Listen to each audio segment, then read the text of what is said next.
If I could go back in a time machine, Harlan Coben, right now, and told that kid who is pointing out what church might have been on the horizon on their tour, that you would be a world class novelist with novels all over the globe and television shows and films based on these novels all over the globe. Literally, I would have to explain to you what Netflix Poland was at the time. But if I had told you that's what you would become, what would you have said then? I wouldn't have believed it.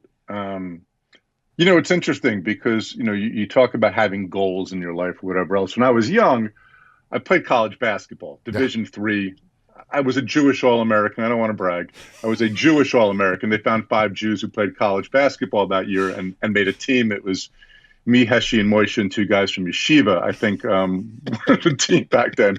But when I was young, that was my dream, was I would one day be an NBA basketball player. But as a writer, my dreams were always extraordinarily modest and incremental.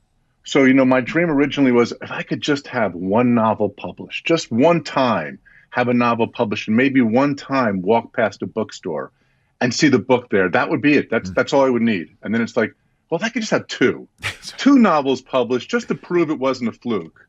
Well, if I could just scratch out a living, doesn't have to be a good living, just enough that I could do this.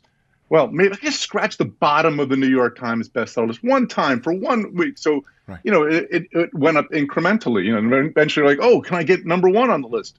And I think that was the smart way of going about it. So I enjoyed sort of every stage, staying ambitious, but also staying satisfied.